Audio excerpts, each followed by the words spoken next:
हरिओम. अमृतानुभव. योगदास श्री जय गणेश जोशी यांचे प्रवचन. अध्याय 6. शब्दखंडन. ओवी क्रमांक 18. एवं स्मरणास्मरण नाही तरी स्मारके काज काई, म्हणून इये ठाई बोलू न सरे. अर्थात अशा प्रकारे आत्मपरब्रह्माचे बाबतीत स्मरण किंवा विस्मरण असे काही नाही. यामुळे तेथे स्मृतीचे काम नाही, म्हणून येथे बोलणे म्हणजे शब्द कामाचे नाहीत. माऊली म्हणतात की अशा प्रकारे जर आत्मपरब्रह्माचे बाबतीत स्मरण किंवा विस्मरण असे काही नाही, तर तेथे त्याच्या स्मृतीचे काहीही प्रयोजन नाही. यामुळे तेथे बोलणे म्हणजे शब्दांचे काहीही काम नाही. जेथे रोगच नाही तेथे औषध कशासाठी घ्यायचे? मग आपण जपादी करताना शब्द वापरतो ते कशासाठी असा प्रश्न उद्भवतो. त्याचे समाधान असे आहे की शब्दरूपी जप करण्यात आत्मपरब्रह्माचे स्मरण करणे हा हेतू नसून आपले भौतिकापासून लक्ष दूर करणे असा आहे. त्यायोगे आपल्याला मूलतःच असलेले आत्मज्ञान प्रगट होते. ओवी क्रमांक 19. आणिक एक शब्दे काज किरू भले सिद्धे, परी दिवसा न बंदे विचारू येथे. अर्थात वास्तवात शब्दांकडून आणखी एक काम नक्की झाले असते, तथापि तसे धाडस करण्याचा विचार करू नये. या ओवीत शब्दांबद्दल माऊली एक महत्त्वाचे सत्य अतिशय परखडपणे सांगत आहेत.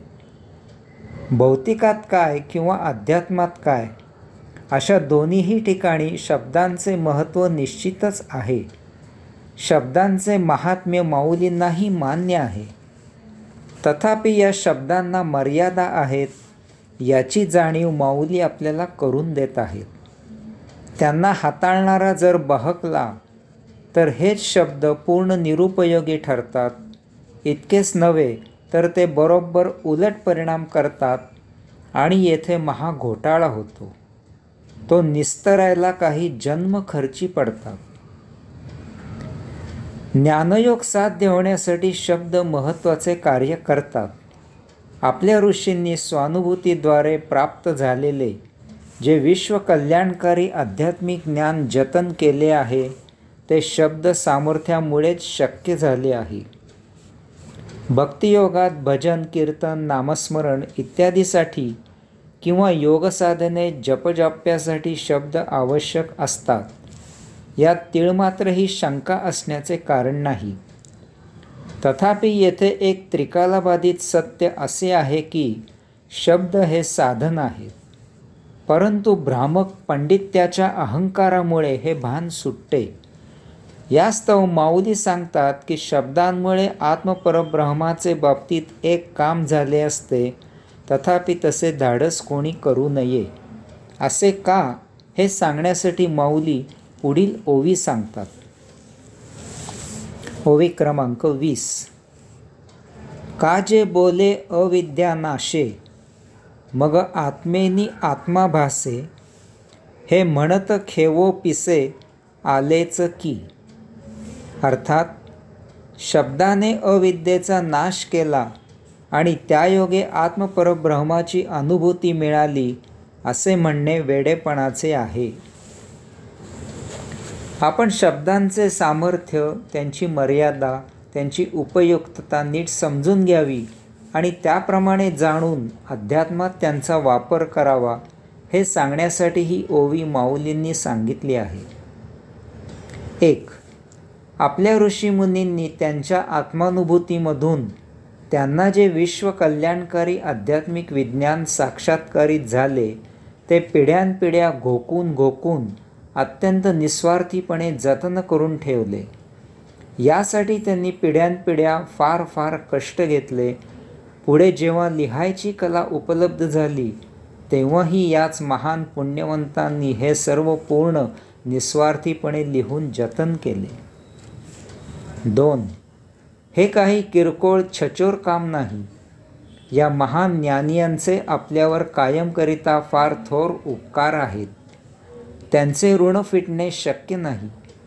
याप्रमाणे उपासना करून आपण साक्षात्कारिक होणे हेच त्यांच्या ऋणांमधून किंचित उतराई होणे आहे. 3. यासाठी त्यांना प्रथम वैखरी वाणीने आणि नंतर लिखित रूपाने शब्दांचाच बहु उपयोग झालेला आहे हे सत्य आहे. तसेच परमात्म्याच्या या अनमोल माहितीमुळे त्यांच्या भौतिक अज्ञानाचा अविद्येचा नायनाट झाला हेही सत्य आहे. 4. अशा प्रकारे शब्द सामर्थ्यामुळे प्राप्त झालेल्या या बहुमूल्यवान आध्यात्मिक खजिन्याचा पुढील पिढ्यांनी खूप सुंदर उपयोग केला आणि त्यायोगे ते साक्षात्कारित झाले. त्यांना आत्मानुभूती प्राप्त झाली, ते मुक्त झाले, त्यांच्या जीवनाचे कल्याण झाले. 5. परंतु जसजसा काळ लोटला तसतसे हे शब्द इतके सामर्थ्यवान वाटू लागले की या शब्दांमुळे, या ऋचांमुळे, यांच्या विशिष्ट प्रकारच्या उच्चारांमुळे इत्यादीमुळे साक्षात्कार होतो, आत्मानुभूती प्राप्त होते, मुक्ती मिळते असा छान गैरसमज झाला. 6. पुढे पुढे या गैरसमजाने अत्यंतिक टोक गाठले. हे असे ज्यांना जमते ते विद्वान पंडित म्हणून प्रसिद्ध झाले. समाजात अशांचा दबदबा वाढला. इतर लोक क्षुद्र झाले, अडाणी ठरले. 7. यामुळे या तथाकथित विद्वानांचा, पंडितांचा स्वतःबद्दल गैरसमज झाला. त्यांनी यामधून चालीरीती, सोपस्कार इत्यादी विधी तयार केले. त्यांना मंत्रांचे रूप दिले. याचे भयावह अवडंबर माजविले. हे असे करणे म्हणजेच धर्म आणि हे असे न करणे म्हणजे धर्माविरुद्ध आचरण करणे अशी समजूत करून दिली. 8. मूलतः हे सर्व त्या काळातील संस्कृत या भाषेमधून होते. संस्कृत भाषा अवघड आहे. सर्वसामान्य जनता न शिकलेली होती, अडाणी होती, भोळीबाबडी होती. ती यांच्यापुढे दबली, झुकली, नमली. 9. यामुळे तर हे तथाकथित विद्वान पंडित जास्त चेकाळले आणि त्यांनी या धार्मिक विधींचा सक्तीने धुमाकूळ घातला. 10. हे मंत्र म्हटले की देव तुमच्या कामना वासना पूर्ण करतो असे साध्या भोळ्या जनतेवर ठसवून त्याबदली द्रव्य मिळविणे, धार्मिक विधींच्या भीतीपोटी आदर मान सन्मान मिळविणे हा एक राजरोस धंदा झाला. यालाच येथे माऊलींनी वेडेपणा असे म्हटले आहे. कारण 1. हे मंत्र म्हणजे केवळ परमात्म्याचे ज्ञान आहे. परमात्म्याचे ऋषीमुनींना त्या साक्षात्कारी अवस्थेत झालेल्या दर्शनाचे वर्णन आहे. 2. आपल्या महान ऋषीमुनींना परमात्म्याचा जो साक्षात्कार झाला त्याची त्यांच्यापरी त्यांनी दिलेली साधीसुधी माहिती आहे. 3. आपल्या ऋषीमुनींनी जी साधना उपासना केली आणि त्यांना त्यायोगे जो साक्षात्कार झाला त्याची माहिती आहे. 4. एखाद्या वस्तूचे वर्णन करून ती वस्तू आपल्याला प्राप्त होते का याचा जरा नीट विचार करावा, तसेच हे आहे. 5. हे वर्णन ऐकून वाचून आपण अध्यात्माच्या मार्गाप्रत जाण्यासाठी उद्युक्त व्हावे असा यामागे हेतू आहे. 6. वस्तुतः साक्षात्कारी ऋषीमुनींच्या अनुभूतीप्रमाणे परमात्मा म्हणजे अदृश्य, अरूप, अव्यक्त, निराकार, सूक्ष्म, निर्विकारी, तथापि परम शुभ्र, धवल, तरीही परम शीतल असा शेकडो सूर्य एकदम उगवावेत असा अति प्रखर प्रकाश आहे. हे त्याचे वर्णन अतिशय अपूर्ण आहे. केवळ समजावे म्हणून कसे तरी काहीतरी शब्द जुळवून अगदी किंचित कल्पना द्यायची म्हणून हे लिहायचे. 7.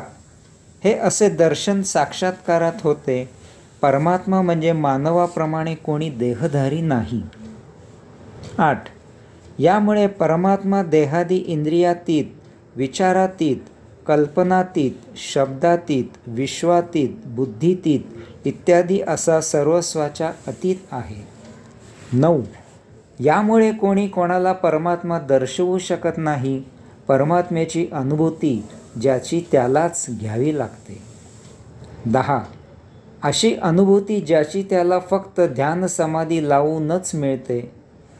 यास्तव माऊली सांगतात की शब्द जंजाळाचा उपयोग करून, अज्ञान नष्ट करून परमात्म्याचा साक्षात्कार होतो, त्याची अनुभूती मिळते असे समजणे म्हणजे निव्वळ वेडेपणा आहे. हरिओम.